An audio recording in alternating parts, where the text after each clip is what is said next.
Question number 2 asks you to verify Stokes theorem. So this is actually the same when we have Green's theorem. Whenever we have the word verify, you need to show both sides. Okay, so in Stokes theorem, we have left hand side the line integral, or on your right side we have the surface integral, which means that you must show both sides. Then if you have the same value, the same answer, yes, you had verified the Stokes theorem. Okay, so let's do it one by one. Look at solid we have here, which is a paraboloid. Okay, and then your parabola is facing downward because it is actually minus here. Okay, for minus in bracket x squared plus y squared. So you know that when it involves paraboloid and then we have the expression of x squared plus y squared, you know that you want to apply polar coordinate in double integral. And if you look at your C first, okay, let's look at the curve C first. Mentioned here, C is the boundary curve in the xy plane, which means that at the z equals to 0, okay, oriented counterclockwise. Yes, it must be counterclockwise orientation. And then how do you know this is your S? Explain here already. Let S be the portion of the paraboloid surface here. This is the surface. Okay, and then if you look at your C, if you have your right hand rule, and then this is your curl part of your hand, and then if and you have your thumb pointing upward, therefore that is your unit normal.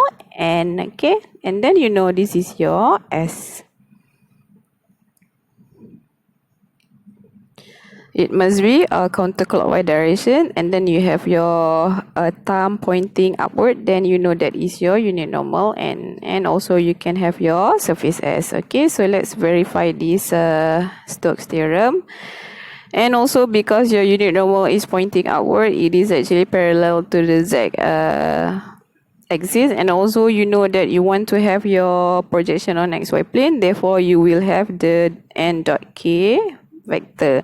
This is for surface integral. Okay, but first let's show the line integral first. Okay, when we have your for curve C. Okay, so remember when we have line integral, the integral of vector field f dot with dr for curve C, and it is also can be written into the integral of m dx plus n dy plus p dz. Okay, so recall we have this in Green's theorem, so it is actually the same, but now you just want to use line integral. Remember, for line integral it must be single integral with respect to one variable only, so you want to substitute all of this information to one variable only. Okay, and then you know that because this one involve a polar, therefore it is easier if you change all in terms of theta. Okay, so we have your curve C here, and it must be closed, therefore you know that your theta starts from 0 until 2 pi.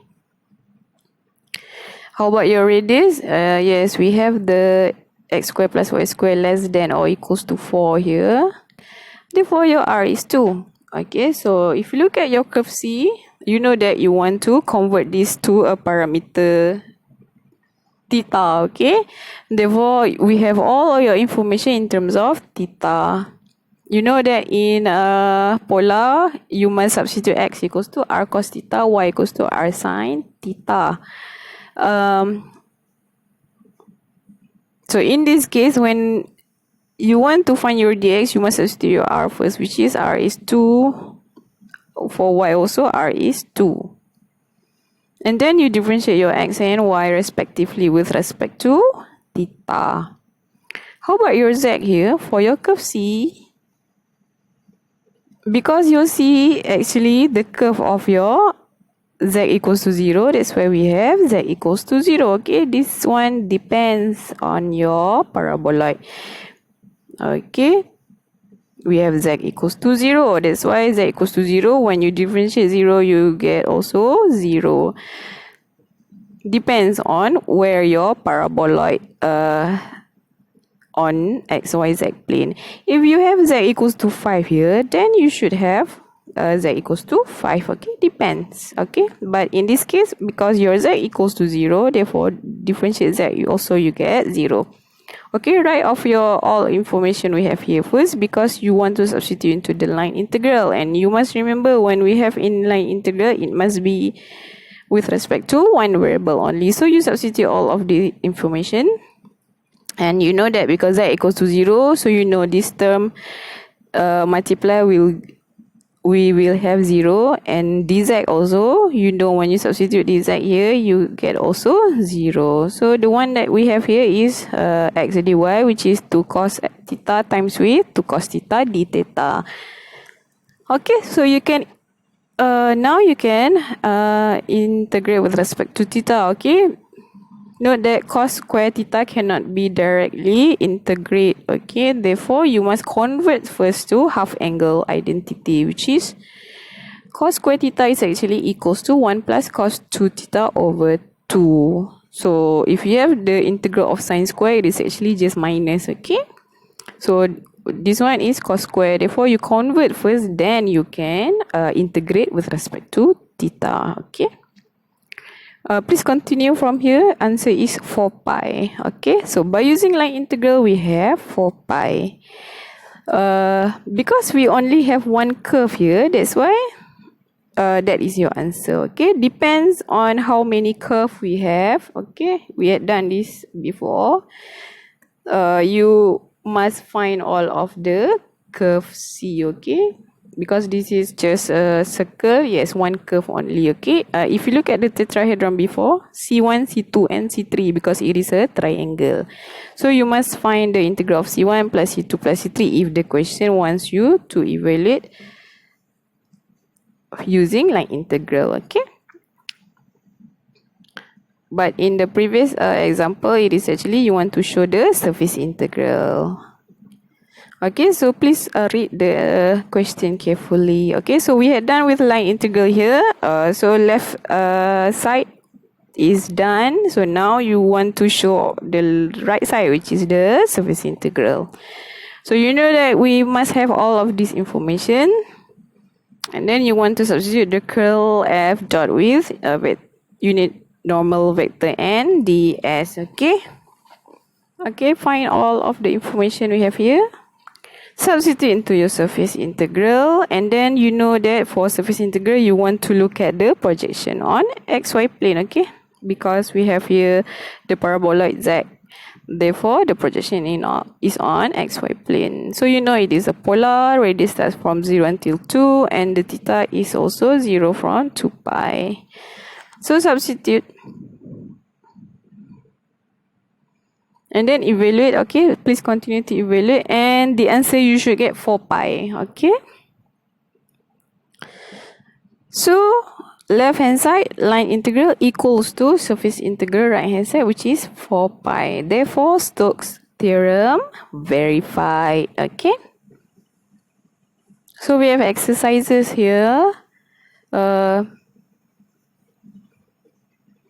Let's go through. Okay, number 1, use Stokes theorem to evaluate the surface integral. Yes, because the question mentioned here surface integral, that's why it shows here double integral. Therefore, you want to show line integral. Okay, that's how it works.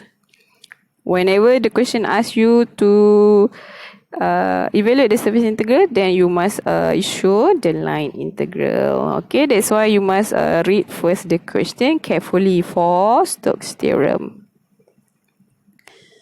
And then you are given also the vector field F and also the S surface and C curve.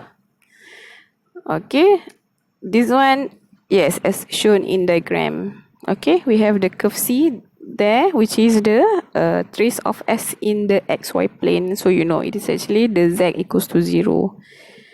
How about your S? How do you know that is your S? The surface paraboloid. Because yes, this one counterclockwise, and then if you have your right hand rule, your thumb is pointing outward, therefore this is your S. Okay, Why this surface is not your S? Because this one is actually pointing downward. Okay, so we just want the unit normal that is pointing positive, which is upward. Okay, depends. Okay, where is the unit normal? So now because the question asks you to use surface integral to evaluate surface integral using Stokes theorem, yes, please show the line integral. Okay.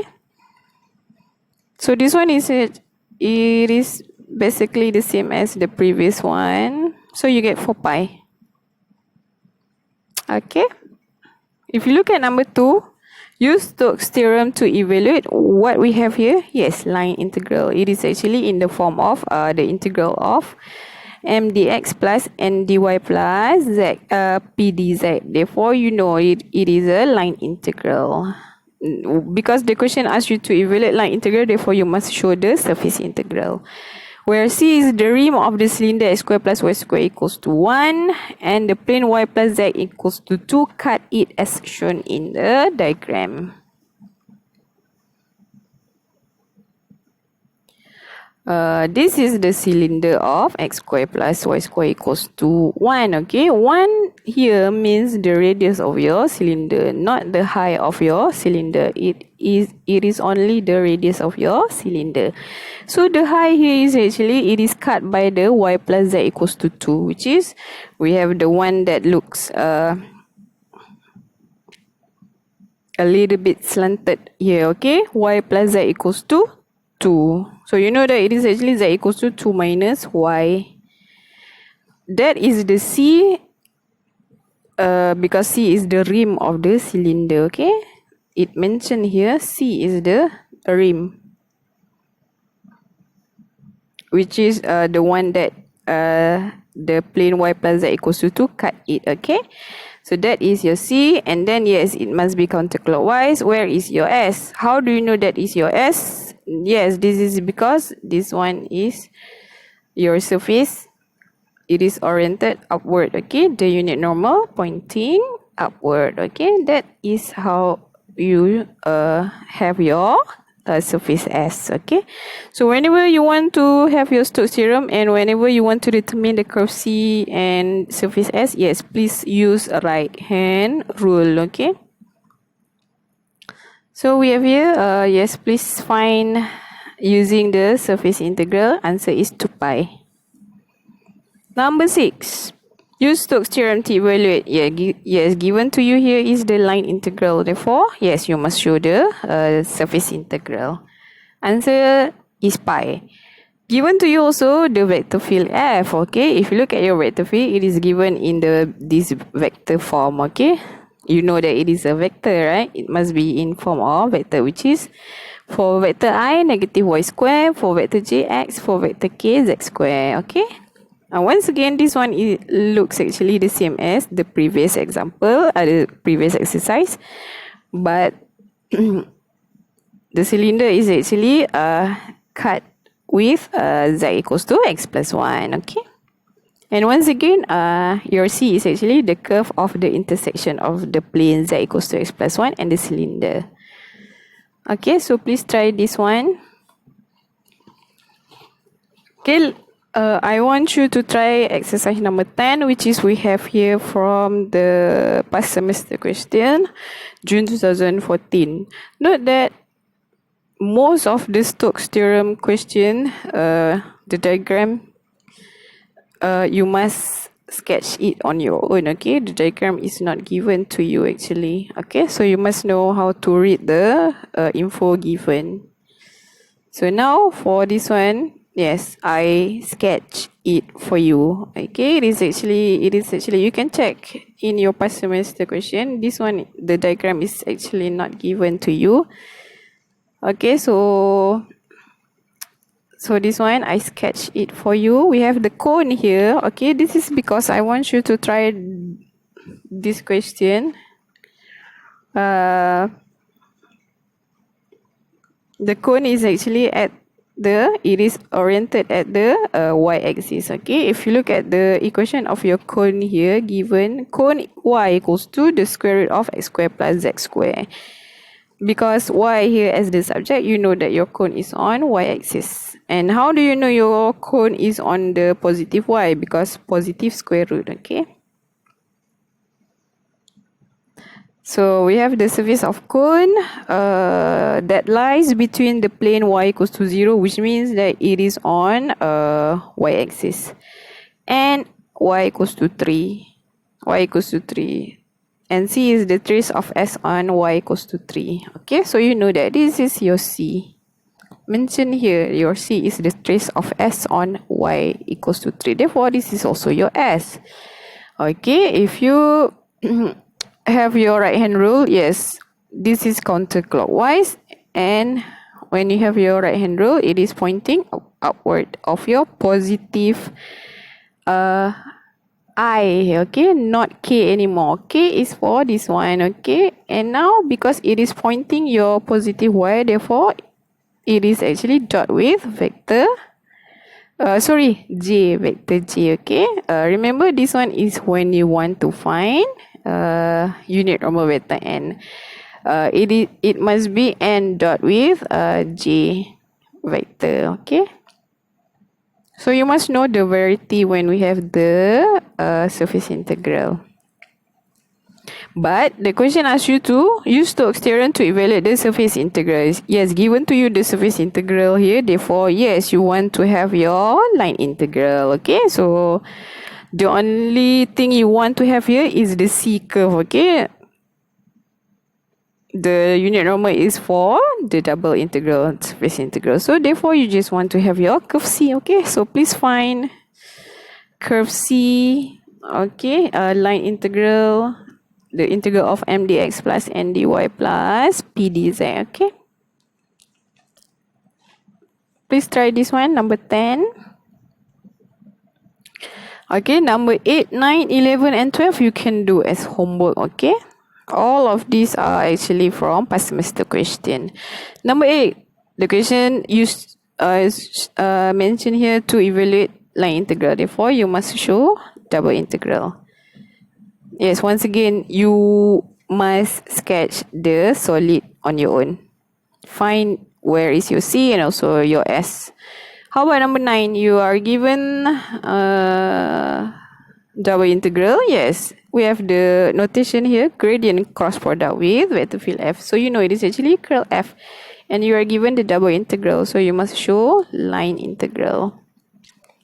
So number 8, it is actually cylinder. Number 9, it is actually paraboloid. Okay. Number 11 and 12. If you look at number 11, yes, this one is tricky. So you can try it on your own. Use Stokes theorem to evaluate the line integral, which means you want to show the double integral. And what is solid involved here? Parabolic surface. In the first octant, cut off by the plane x equals to 4. Yes, please try it on your own. Answer is negative 64/3. Number 12, the question asks you to verify. Yes, please show both sides. Number 12, solid involved here, paraboloid. Okay.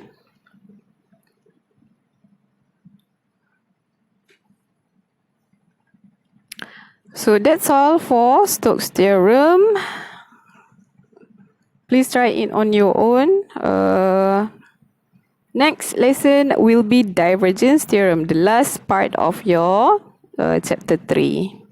Divergence theorem, note that in divergence theorem you want to apply triple integral. Okay, it is actually the easiest one, but it is easy if you can evaluate triple integral. Okay, so that's all for today. Thank you very much. Assalamualaikum warahmatullahi wabarakatuh.